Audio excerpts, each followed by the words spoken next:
shot into my ceiling. Why ain't nobody tell me I was bleeding?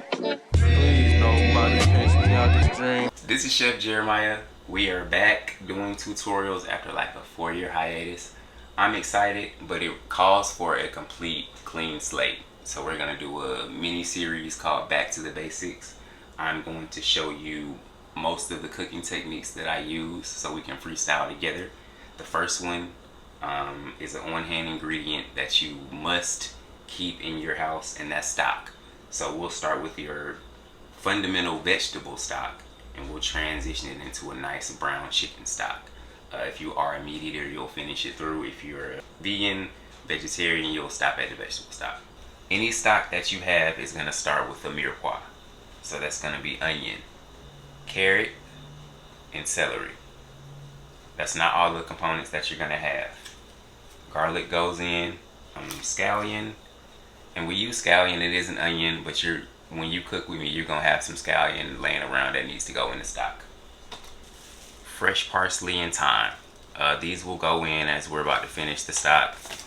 That's really what parsley do. He like to fall everywhere and not do right, but we're gonna put him back. And then the last thing that's gonna make our brown chicken stock brown is tomato paste. After the parsley fell, I neglected to mention our peppers. It's really a southern thing for me. Peppers are not required to go in the stock, but I like that flavor that they give. So I'm gonna show you how to break down a pepper real quick. As you see, everything else is just roughly chopped. But there's a quick way to get through the pepper to where you don't lose any of the important flesh. Stand him up, slice him down.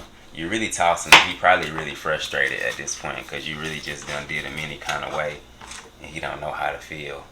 But he clean. Cool. So I'm cutting the end. So really when you're in a restaurant, this is what you would end up using for stock, your tops and your bottoms for a pepper. You wouldn't waste this flesh. This would go on the line. This goes in the trash. No flavor here. You want to make an incision here, like we're doing surgery. Cut him open. See? Boom. Now we're going to put him on his back and we're just going to gut him on out.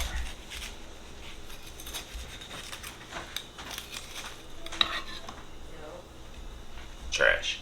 So before we get our vegetables in some water to bring them to a boil, we're going to salt these chicken backs that I had left over from a previous catering order.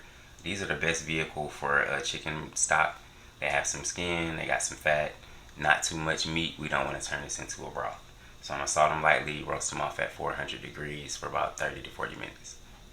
Let's see. Let me not be shy, man. Get up in there. I'm saying lightly, but yeah. The salt is going to bring forth the flavor of the chicken, but it's not going to flavor the stock. These fellas go right on in. Let's see if I don't spill now, baby. Ooh, ooh, ooh, ooh, ooh. Yeah. So we want to get 4 quarts of stock, so we're going to start with 6. Got it? Medium heat. Cover it with lid. If you have a big pot that doesn't have a lid, use some foil. Wrap it tight, and that'll give you the pressure that you want to pull that flavor out. Is the liquor store by you open?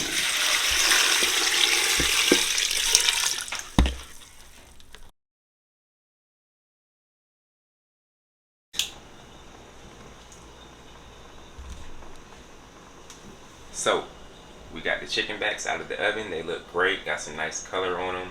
You won't see much color in the veg stock yet. That's because we need to add the chicken backs and the tomato paste. We're going to do about a 1/4 cup of tomato paste.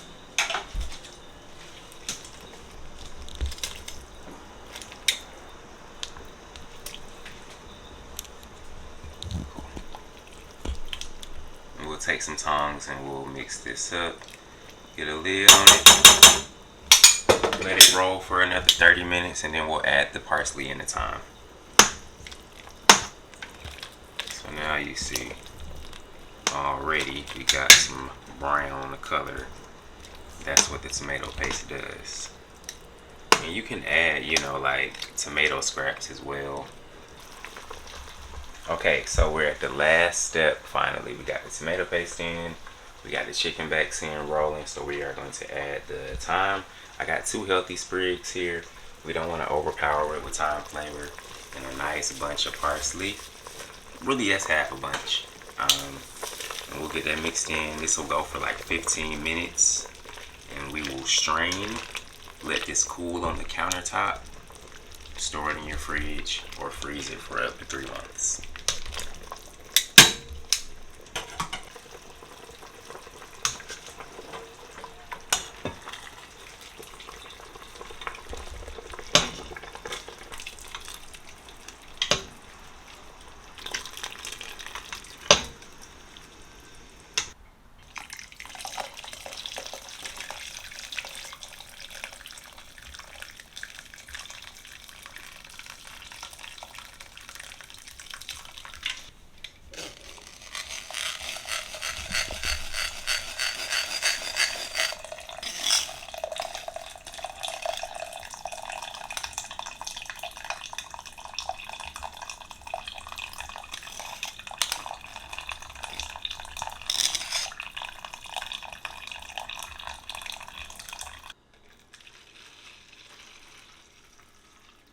Now you're gonna let this cool to room temperature